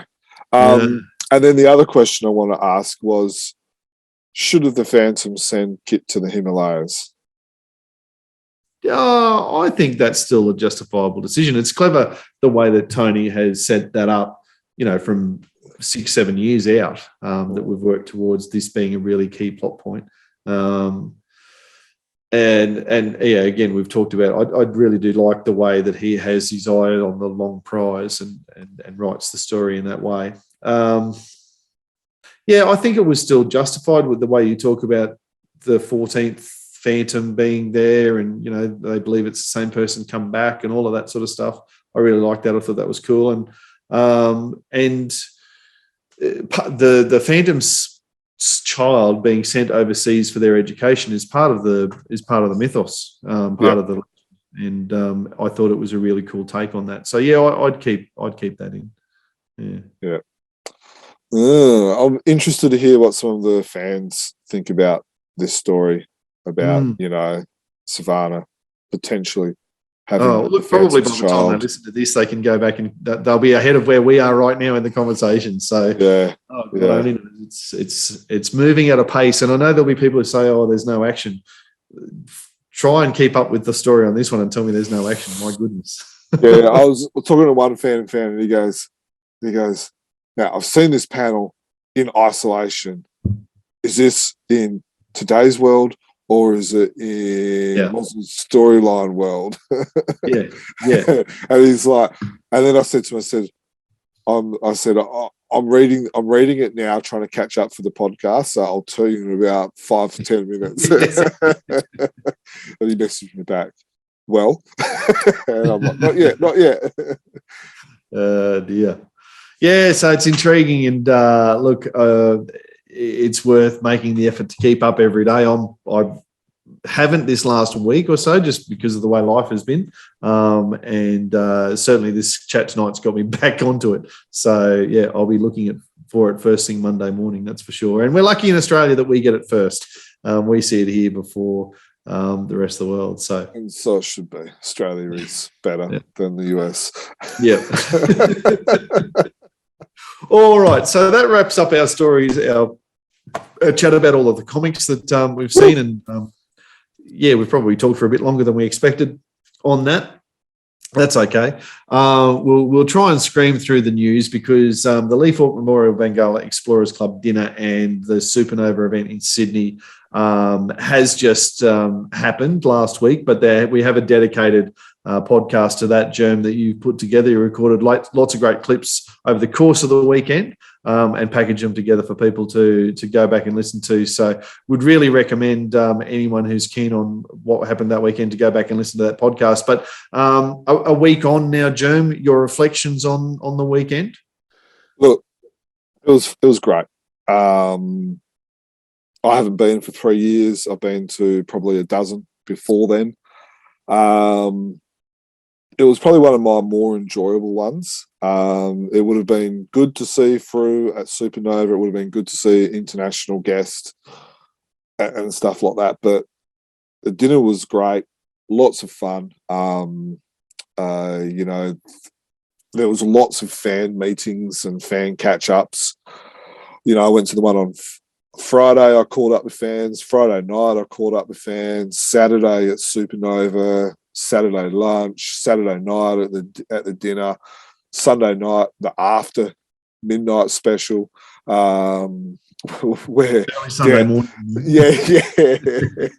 where Dan, you try to take your 12-year-old son to the pub, and that would have been fine, except you wanted to sit in the gaming lounge, so that got me done. Don't tell the wife it was after midnight. She thinks we got home nice and early. And yeah, it was just, and then, you know, Sunday was quieter, but it was good to kind of mellow out after a big long weekend. So there was one fan, I'm not going to mention his name, but he had a pub close on him not once, but not twice, but 3 times in 2 nights. That is impressive. That's a big weekend, and not for everybody, and it certainly does not speak to the expectations of the weekend, but it does show that people are having a good time. I will ask you a question without notice. You've said that you've come from Supernova again this weekend today. Yes. You've gone to the Perth Supernova. Quick wrap up of Perth Supernova, a bit of a comparison with Sydney. Okay, look, Sydney's probably the pinnacle in the sense it's the largest one. There's more people. There was 7, 8 Phantom related guests. Today there was Dean Rankine, who wrote the story in the last year's Christmas story. There was Jamie Johnson, who was very busy, very popular. Then there was Lauren Marshall, who did the cover. One of the Paris and Epoch. Yeah, with the rope coming out, the monkey and stuff like that. She's a Perth local, so it was good to see her. And then there was one that I was walking past his booth and I'm like, I know that name. Brenton or Brendan McKenna, who most people will be drawing a blank now, just like Dan's face. No, I'm thinking he's had something to do with Kid Phantom. He did Kid Phantom and Man Boy in the Boy Drake. Supernova. Yeah, Boy Drake in the Supernova special. So this was when they first met. So they met in the regular one, and then there was kind of like a follow-up with that. So it was done by Andrew Constant, and to be honest, I can't remember if it's Brenton or Brendan McKenna. But yeah, like I said to him, I said, now, did you do this? And he's racking his memory and he's going, oh my gosh, I can't believe that you. And I said, I thought you looked familiar. He's a local Indigenous lad. There's I think there was 3 or 4 of them that were creating Indigenous stories and comics and stuff like that as well. So look, you give him a sketch cover to get him. Yeah, he said he will do one for me. Cool. So I've got his details and stuff like that. And then I got a sketch cover from Lauren, which again, hang on. I do have the stuff. So where is it? So this was her cover. For those who are on YouTube and can't remember what the cover was. Really good cover. And then she did a sketch cover for me as well. So that's coming really well. You got to be happy with that.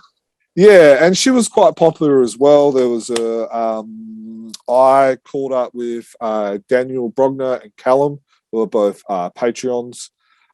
Chris Walker, no, not the Phantom, actually someone who's called Chris Walker, who's a Perth guy. He's friends with Trevor. They used to roll back in the day when Trevor was over here in WA. So there was, and there was a few others. Every time I saw Jamie, he was drawing the Phantom for a commission and stuff like that. So there was fans out there. And Lauren said that she had quite a few signatures and comics to sell and stuff like that as well. So look, it's not as big, but the place was packed out. I went with my kids. You know, they slept for like 4 hours afterwards. They were exhausted, even hopping them up on sugar and churros and stuff like that didn't keep them awake. Yep. Very good. Well, thank you for that. Off the cuff fan review of the two supernovas. So earlier tonight, we talked about the daily strip. And we mentioned at the time, right, we're just talking about the story, not the behind-the-scenes stuff. Well, the behind-the-scenes stuff is that we've seen a temporary daily artist for a period of time, and I think Brett Blevins is his name. I think he's still going as current. Not sure exactly what the time period will be or how many daily strips he will have drawn by the time. And basically, he's taken over while Mike had a leave of absence for personal reasons. So he's, I think he's back on the dailies now. Although, to be honest, actually, as I say that, I haven't really seen much of that. Yeah, look, from what I understand is Tony DePaul on his blog made mention that he's likely to be back on the dailies in probably either this week or next week. Right. Which will mean I'm not sure how far ahead as he Brett starts is drawing them now. again. So I'm not sure how far Brett is ahead. I was thinking if I was King Features, I would say, let's just say Mike comes back next month. And it's a good way of kind of getting them a month or two in advance. Is like, okay, Brett, you're going to do it up to this storyline, which might be, let's just say it might be until the end of July. Mike, you start on the 1st of August now, even though it's right now. So that way he's kind of like, 2 months ahead. So it gives them, and I'm not sure if that's what they're going to do or anything like that. They would have to pay two artists at the same time, which makes some sense in terms of what you're saying from a continuity and from a project. But whether they actually are prepared to pony up the dough to do that is remains to be seen. Well, I wonder if they pay them like a per strip. So it's like, let's just say, for instance, it's $100 per strip. If that's the case, it's going to cost them exactly the same amount. But if it's a per hour, it might cost them more. It would be the overlap. Yeah, no, very good point. It's just, yep. You would have to be paying double in the moment, and I guess that's just your annual budget. But you're right. It's the commitment. In which case, would you get Brett to finish the current story and just get Mike to pick up at the start of the new story, or do you go I don't know. It really depends. To be honest, Brett's artwork is really, really good in places, and a lot of fans didn't even notice that there was the swap over until like a day or two in. I think you would. You absolutely would notice over 2 or 3 days. Obviously, just the first one, you might not pay too much attention, but by the second or third one, I think you're seeing a clear difference. Yeah. Look, we've got an article on our website which talks about Brett, about a history with the Phantom. He has helped out with Mike in the past. Now, I believe, and this was a bit of an exclusive by Tony, he kind of let the cat out of the bag without, I think, realising that he let the cat out of the bag. But there's also a different person behind the pencils, or who's assisting Brett. So the way I believe it is it's Scott Cone or Con, who's doing the pencils, and then Brett's doing the inks. Yeah, from what I understand, but I haven't clarified that. That's going to have to be another article, which I'll investigate later on. But I was just going to ask you, obviously we need a good body of work, and I feel like we've got, 2 weeks of Brett now? Would that be about right? A week and a half, 2 weeks. Yeah, so still early days, obviously, and everybody needs. But what are your early takeaways in terms of Brett's artistic style, his presentation of the Phantom? Look, he's done some Moonstone covers before. His Phantom was a little bit more muscular. I like his Phantom. He shows the ears. He's a little bit more athletic. I've seen one fan comment that they didn't like how he drew Savannah, but to me, Savannah looks similar as how Mike Manley did it. I prefer my Savannah the way Terry Beattie or Paul Ryan did it, but that's just a personal preference. I think it's moody. It's very similar as Mike. I think he's doing a good job. You know, he would have been thrown in it, and he's doing the best he can. And basically, he's keeping this Phantom strip alive, because if he wasn't going to do it, would there been anyone else that would do it on a temporary basis?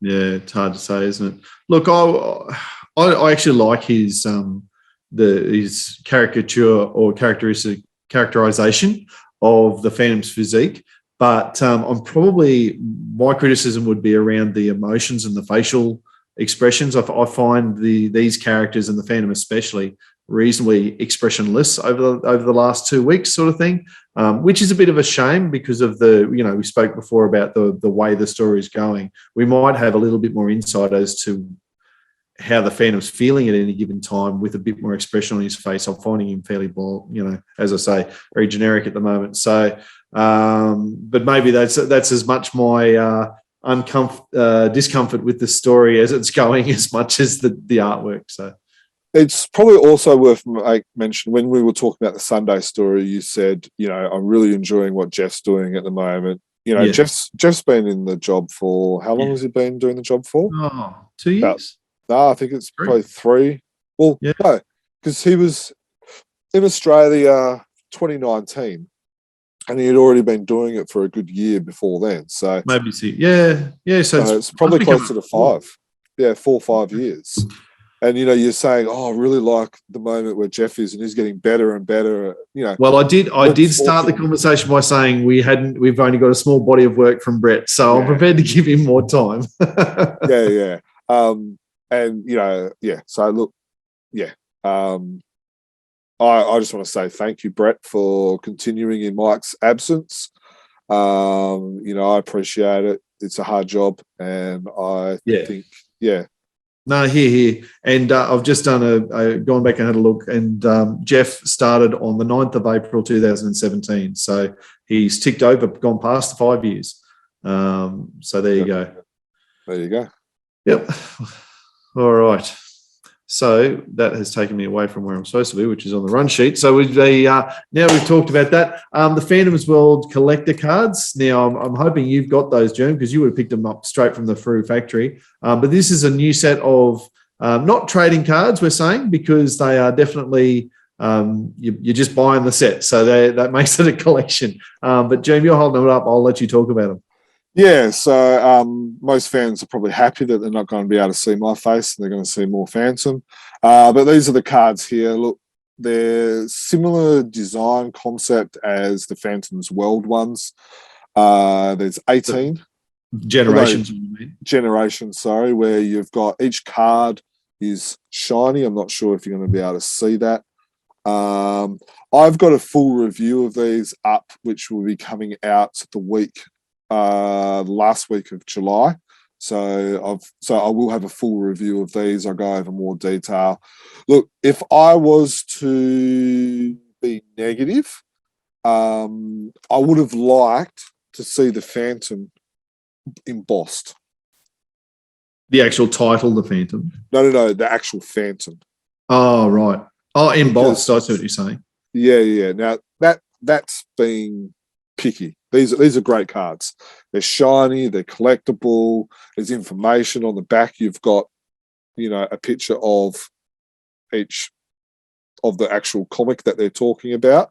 They're enjoyable, they're educational, they'll look good in everyone who collects cards, and a lot of fans do. But But yeah, if I had to be picky, and again, like I said, I want to review everything and at least kind of give 1 point of, of criticism to try and be fair, is that it would have just elevated the cards if the Phantom was embossed. I don't doubt that for a moment. And remembering the Salvaludo cards from the trading card set, the one that genuinely, I can't remember the name of it now. The Gallery series. Series, yeah. The Salvaludo embossed cards there were brilliant, and you would be absolutely right. I guess my question would be, how much does it cost? I genuinely don't know. How much does it cost to emboss a card? So these are $33. Yeah. The set of 18 cards? Set of 18, $33. Set of 18 cards is $33. How much would you be prepared to pay if all of those 18 was embossed? I think anywhere between the 40 and 50. Yeah. It's not too much more. I don't know how much it would cost to emboss that many. But yeah, you're right. The price might have just not be there. But hey,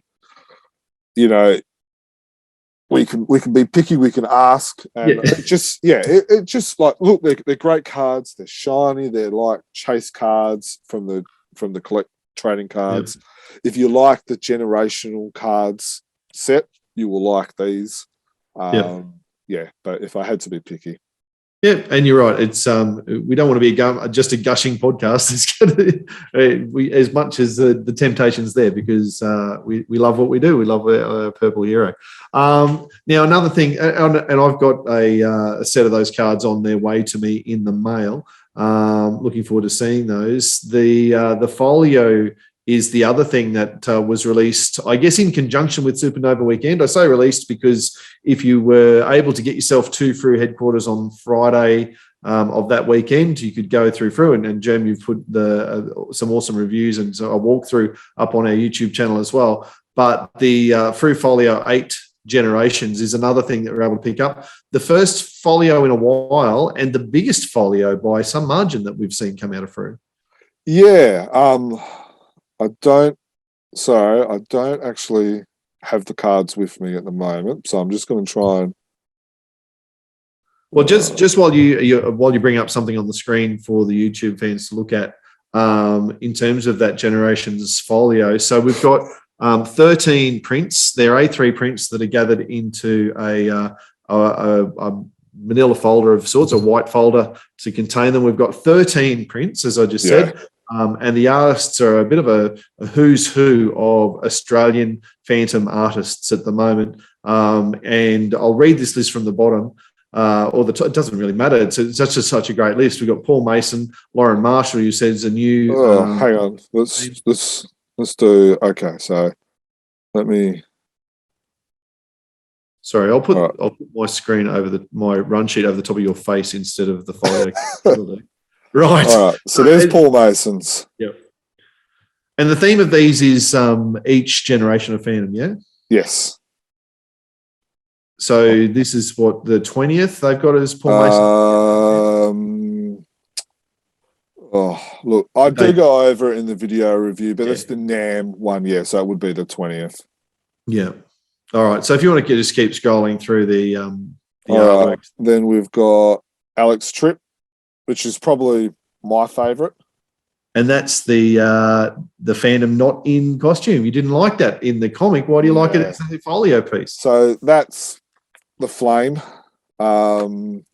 It's now apparently, and I'm not an artist and I don't quite understand it, but there's and I'm going to butcher it, but there's a wheel or some old school artist comes up with like a way, like a circle type of thing to kind of where your eyes flow and stuff like that. Alex Tripp has. I know what you're talking. It's a snail shell type thing. Yes, I don't know, something like that. I'm going to get Alex on the podcast and he's going to actually explain it. You can actually see it in that artwork. Actually, as now that you've said it, you can sort of see your eye circling around and around the picture. So look, that's the story behind that piece. I've promised Alex to come on the podcast, and so when he comes on the podcast, he can explain this in better detail than what Nuffies like we can. Then you've got Churi Chan, which is Gaslight, which his style works for. Where are we? Then you've got Shane Foley for the first Phantom. And again, I go over this in the review as well. So we'll just quickly go over it. Then we've got Antonio Lemus, which is the 21st Phantom.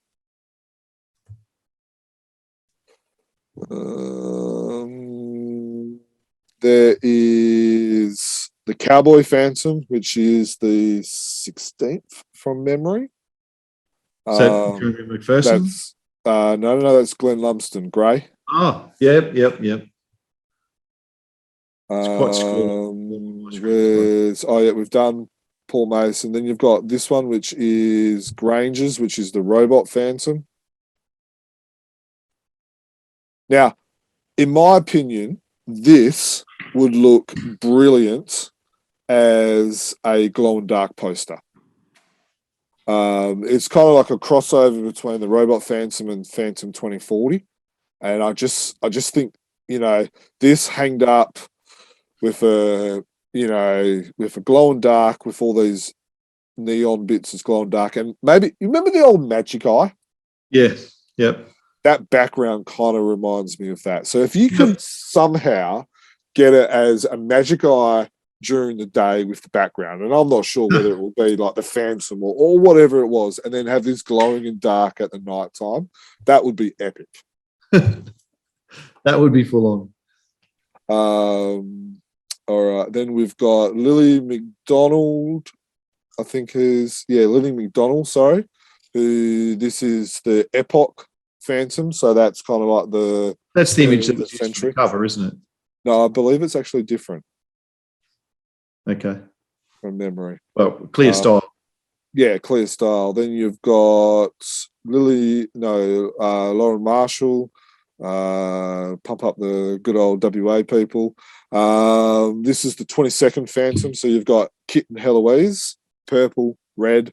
I quite like this. This is one of my favourites. Then you have Glenn Ford, which is now he used a fancy word. It's the interbellum phantom or something like that, which basically means in between the two walls. Oh, yeah. So, and Glenn likes throwing out these fancy, big, long words. And then you've got, last but definitely not least, you've got Jeremy McPherson, which is Julie, and the Phantom is the 17th Phantom. Tell you what, it's a good range. It's interesting that they've drawn on all three, because if we're including Flame now, they've drawn on all three female Phantoms to include in that set of 13. Julie, Flame, and Heloise. Yeah. Just interesting. Just a point of commentary. Yep. No, it's a good concept. It's an interesting number, 13. And are you thinking that there'll be another folio set in maybe 12 months to cover the rest of the Phantoms that haven't been depicted there? I would like to see that. Like we've got. That makes 26, and there's I guess we've got the Robot Phantom there. We've got the Robot Phantom. We've got the 22nd Phantom. Yeah. So that takes us to 24. Oh yeah, 23. Sorry, and then you've got 2040 Defenders of the Earth. Yeah, which takes us to 25. Yeah. And then I'm sure it doesn't have to be 13. No, it doesn't. Absolutely not. It's just an interesting activity to go. Yeah. Because as I said before, it's the most of these prints we've seen in a folio. I think they've been 7 prints in each of the others, or maybe even only 5. No. Some were only 4. There was a Phantom's World one, which was 4, because I was going through them the other day, and then there was the Hermes Press one, which was only a couple. I think that might have been 5. Glenn Lumsden's was I believe, 7 or 8, but they were A4 size. Yeah, that's right. So this is like double the amount. Yeah. And I think that's because they've got so many artists now. Like, you know, and you got to remember, of the ones, the other one that they had was Jason Paulos's Phantom Crusader. Oh, that might be 26. So that's 26. So you could go, if you were to go 13 again, you Yeah. could go the remaining Phantoms plus the 2040 and Defenders of the Earth. Yeah. Yep. And then you would have 11 other past Phantoms. Yep. Yeah.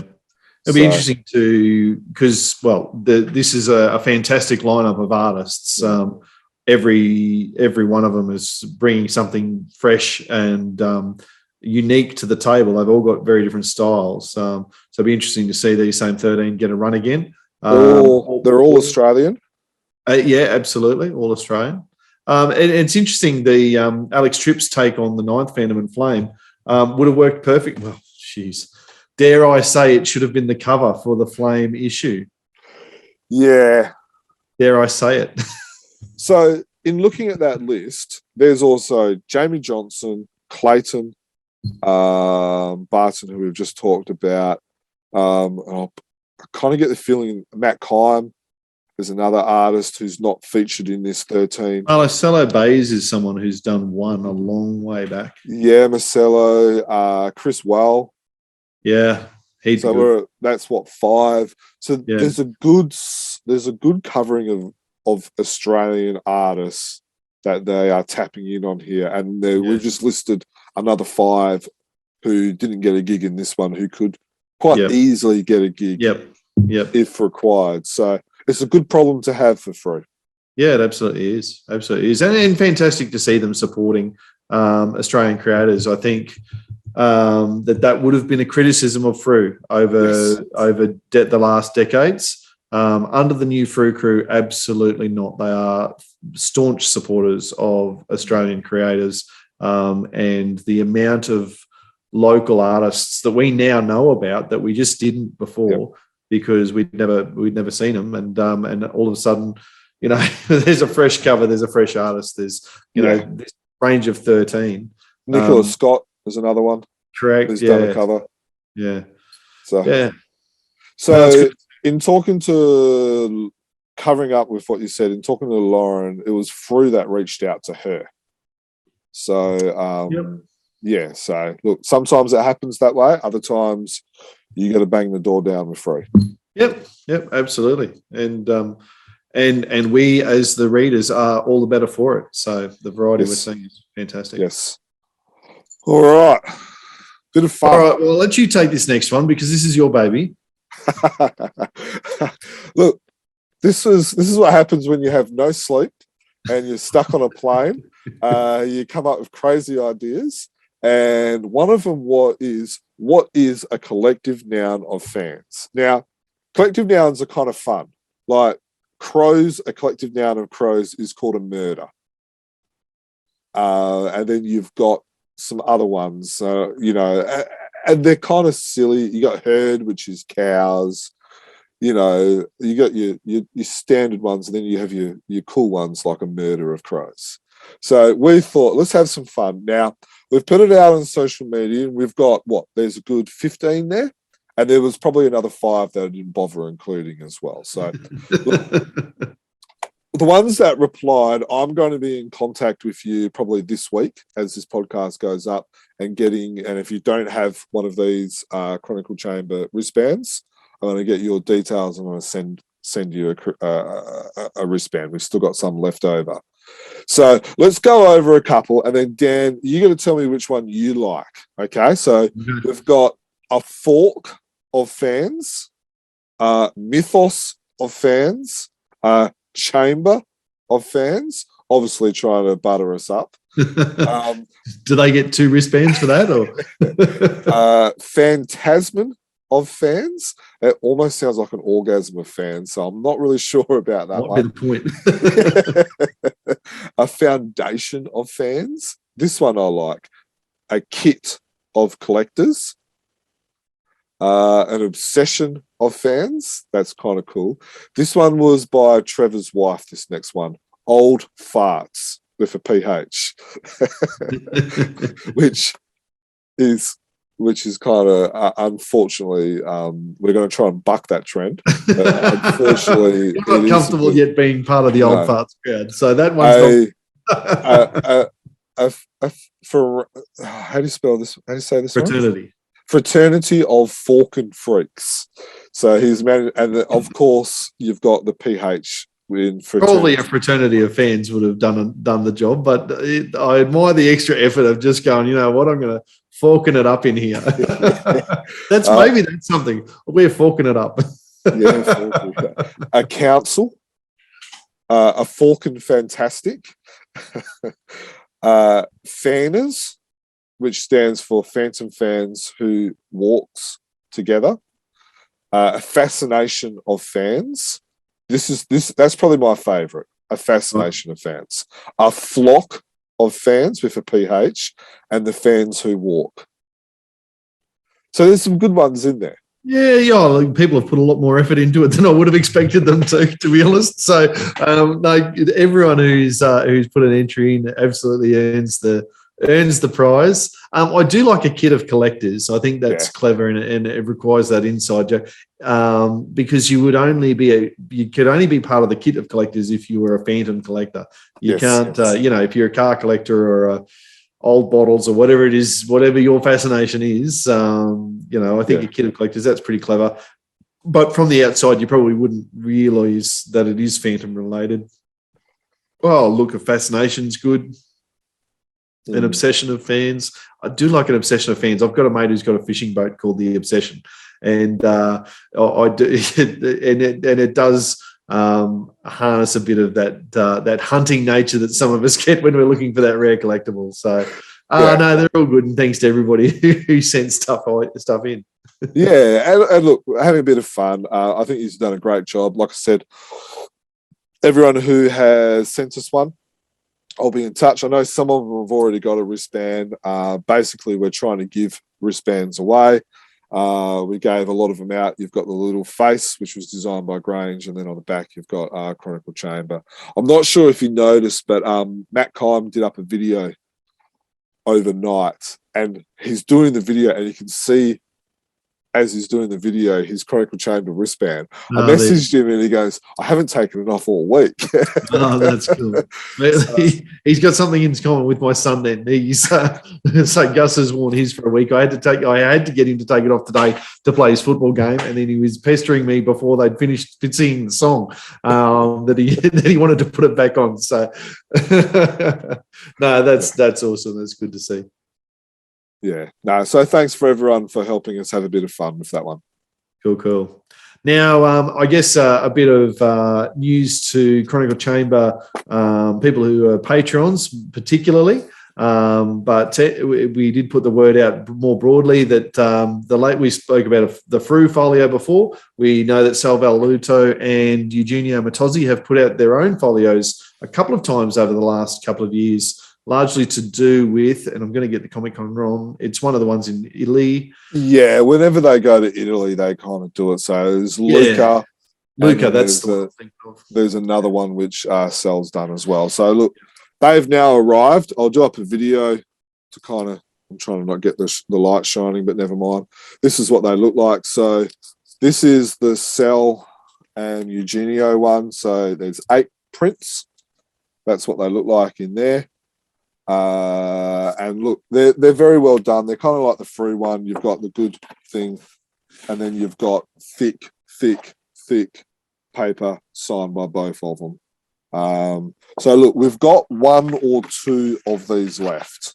So we're charging $100 each, or $180 for 2 sets. Now they're a little bit more expensive because basically we've had to import them from Italy, and look.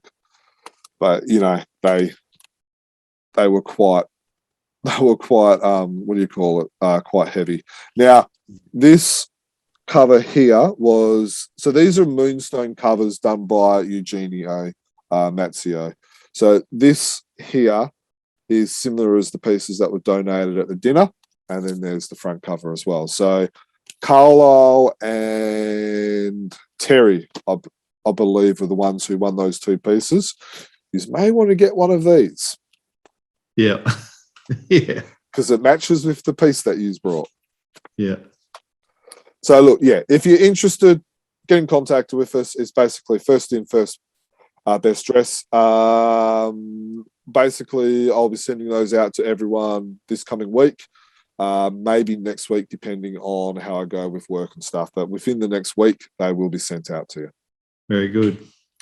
All right. And you may have heard there, I just made reference to our Patreon subscribers. Our patrons were the first people to get the news about something like that coming in. You've just heard there's only 1 or 2 left. And probably by the time you've heard this, someone else has already snapped it up. But the way that you can be in touch with the breaking stuff that does come to Chronicle Chamber, and it's not always those sorts of purchasing opportunities, but it's also, you're the first ones to find out about where we're going, what we're doing. You are also the first one. There's the seasonal prize. We've just drawn that recently. A bag from They got a wristband, and they've also got early access to a project that we've been working on as well. Yeah, so there's lots of benefits to being a patron, as well as just the feel good feeling you get from supporting the podcast and everything that we do, and the full list of everything that the money pays for is up on the Patreon page as well. So hit us up on patreon.com/Chronicle Chamber if you'd like to support us financially in any way, and from as little as $1 a month. It all counts, and you receive all of the benefits that we've just talked about there at whatever level. You don't need to be a Patreon fan to know, or a subscriber to know, that our next podcast is going to be with Peter Anderson. This is the first time we've released that. A little snippet of information. Peter Anderson's probably is the most credited Frew Phantom writer. So, and he strikes me through conversations I've had with him online and through the written word that he's quite a witty character too. So I'd imagine that it was a fairly humorous podcast at times as well. Yes, you will enjoy it if you like the Frew stories, or if you like Frew writing stories. This will be a good one for you to listen to. Very good. All right, so that's going to drop into your inbox, or your podcast inbox, in the next week or so as we release that one. Obviously, there's a way to make sure that you're getting that is to subscribe to us wherever you're watching or listening to this, whatever your preferred app is. At any time, make sure that you keep up to date with the latest in the Phantoms world via our website, chroniclechamber.com. Everything that we talk about really does get an article posted up there, so you can take your time to read that, get ahead of the game. And also, if you want to get in touch with us for whatever reason, and certainly if you are keen on those Salvaluto or Eugenio Matozzi prints that we just showed you earlier, email us at chroniclechamber@gmail.com. Of course, I mentioned subscribing. You can do that via YouTube. You can probably get notifications about when we drop things and hit bells and all that stuff as well. But as I say, the best way is just subscribe, and it all flows from there. Thank you very much for joining us today, wherever it is, whatever time it is in the world we're listening to. Jermayn, it's been great to talk fandom with you again. And thanks very much for joining us. No worries. And this is a good reason, a good 2-hour podcast. This is the reason why we try and do these once a month, because can you imagine what it would be like if we didn't do this for 3 months? Exactly right. I'm glad we've got it out of the way because there's just so much happening at the moment. There's just so much to talk about. We won't have Supernova to wrap up anymore. So no. But we can start getting excited for the next one. Thank you for listening to us. Stay safe, and for myself, happy Phantom. Yeah, absolutely. Thanks, mate. Happy Phantom. The ghost who walks. Enemies beware. The Phantom's always there, but you won't find the Phantom. He finds you.